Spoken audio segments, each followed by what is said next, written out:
কবিতার শিরোনাম রঙিন স্বপ্ন কবিতা। কলমে প্রকৌশলী মোহাম্মদ মনসুরুল হক।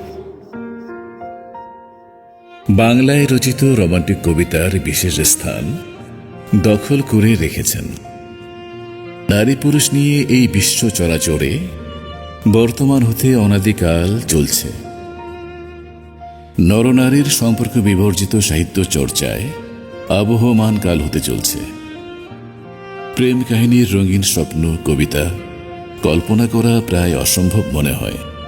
সাহিত্যে মানব জীবনের প্রতিচ্ছবি প্রেম কবিতা হয়ে অনন্তকাল রচিবে। বিরহকে কেন্দ্র করে বড় বড় কবিরা লিখেন ভাষা ও ছন্দে বিভিন্ন রূপে।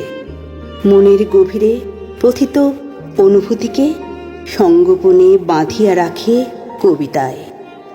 অধিকাংশ বাঙালি কবিরা লেখেন প্রেম বিরহ নামের অনেক কবিতা। এক বা একাধিকবার প্রেমে পতনে বিরহে কাতর হয়ে কাব্য রচনা করে।